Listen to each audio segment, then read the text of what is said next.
You're watching Uncharted, the Young Professionals podcast. I'm here with Professor Denise Hutchins and Emery Ames, and today's episode is Path Carving. So Denise, can you give me a few examples of how some previous decisions you made have paid dividends and helped you to become where you are right now in your professional development? Sure. I think, a lot of times I talk to students about thinking strategically about your path. If you can think about, where do I really want to be? And think about maybe, stretching your comfort zone. So doing some things that potentially you might not always be willing to do. And thinking about, maybe I could take the safe job, or maybe I could stretch it a little bit and do something that might be more in line with my field or what I might like to do down the line. That's going to give you some really good experience that could lead to other things. And so I think in my life, that's really what I've done. Taken some risks and has led to, other things and kind of the next big thing. So.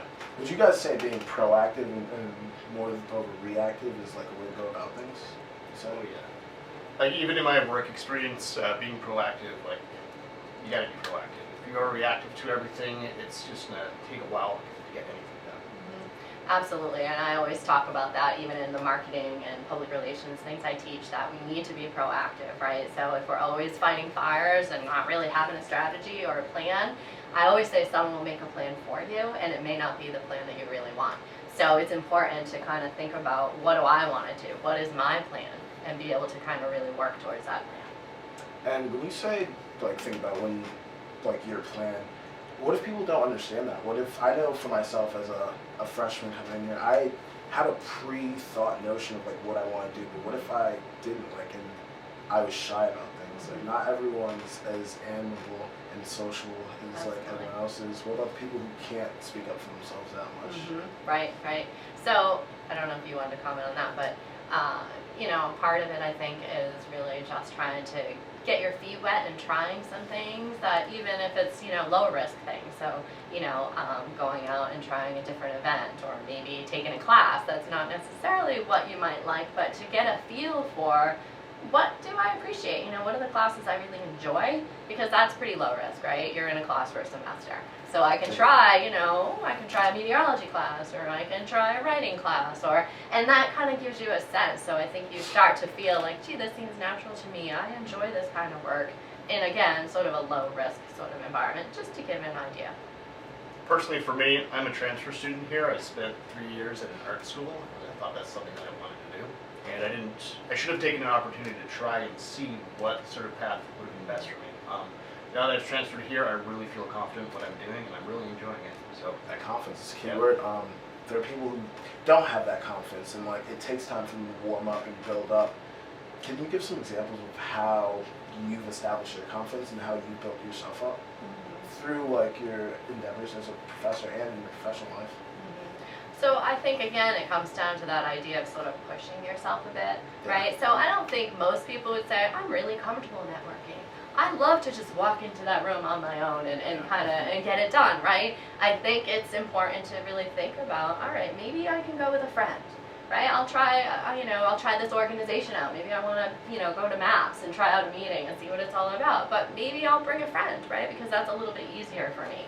So I think I've always thought about, how do I sort of enter these things? Maybe not as a solo person, but just with somebody who I trust and, I feel comfortable with, and it kind of eases you into being able to do some other things. And eventually maybe you do show up on your own, right? And you kind of do build that confidence. And people can see it, and I think they really can kind of feel that confidence come through when you finally develop it. But people don't have it right out of the gate in most cases. Yeah, definitely not out of the gate. Right. It took a long time though, but more when you start working with people and being able to communicate with them, you sort of build that confidence, which I love it now.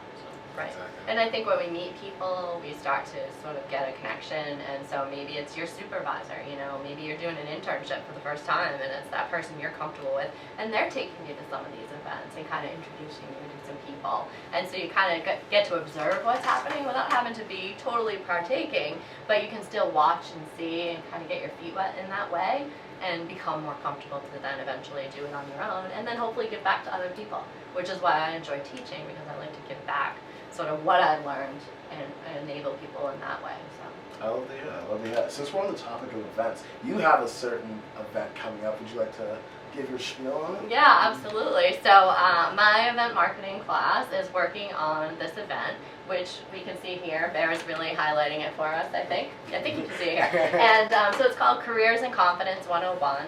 And the event marketing students really were listening to other students talk about their experiences and how they'd like to maybe be a little bit more confident. Maybe they're not super confident right now to head into that career fair ready to go. And so this event is a low-key, kind of anxiety-free, you know, a way to sort of just dip into some of these different areas, kind of get a sense of what's happening, and, you know, in a very casual environment with students, community leaders, alumni, so you get to hear from a lot of different people, even students, in terms of their experience and recommendations that they would have. I'm sure you'd want to add something. Oh yeah. Yeah. Well, the key here is sort of casual. I mean, we're gonna have service dogs there, just drop it down a little bit more casual. Games. Yeah, definitely games, snacks. We're gonna be raffling off free Celtics tickets, which is a great reason just to show up and get your feet wet a little bit. As we were talking about earlier, bringing someone with you definitely helps make things a little bit more comfortable. So bring people with you. Go as a group. We're gonna talk about LinkedIn. We're gonna have people look over resumes, just really casually sort of build you up, kind of like a pre-career fair. Just a Pre-career fair. I like that. That's a nice ring to it. Yeah. Yeah.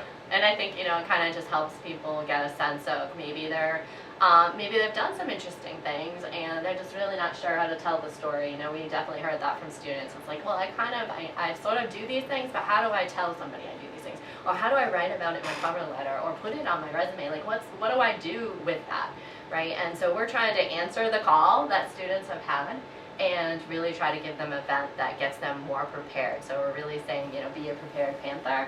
So our hashtag, prepared panther. And so, you know, that's, I think, really important for us. I love what you brought up about the professional development aspect, the pre-career fair. That's great. I know for me, like as a freshman, I had to develop LinkedIn, but these extra sessions and these extra networking events and headshots like helped me out so much. And I'm in the point now in my school career, MAPS career, where we're looking to get back, and I'm trying to pay it forward for the next Krista's year and the next leader of MAPS, the next whoever. So they instill that confidence in them they have right now. Right, and Chris is actually going to be one of our presenters on our panel, which Good. is great. So we have students, so you can hear about like how to get involved and how to think about getting involved and taking those next steps. And we're going to have community leaders there giving their experience, you know, HR directors, people who just like truly are interested in helping students sort of get the confidence that they need in order to really present themselves well and set them up for the future. So again, it's on December 6th. It's a Friday, and from 1 to 4, and you can pop in and out, or you can stay the entire time. I think we have a lot of great activities to keep everybody there, lots of different stations you can visit, and so I think it would be really advantageous for many people to attend, all majors, all years. It's really just open to everyone. So we're excited about that. I like that. Thank you guys so much for being on the show. Yeah, I thanks, appreciate Chris. it. We appreciate it. Thanks for having us.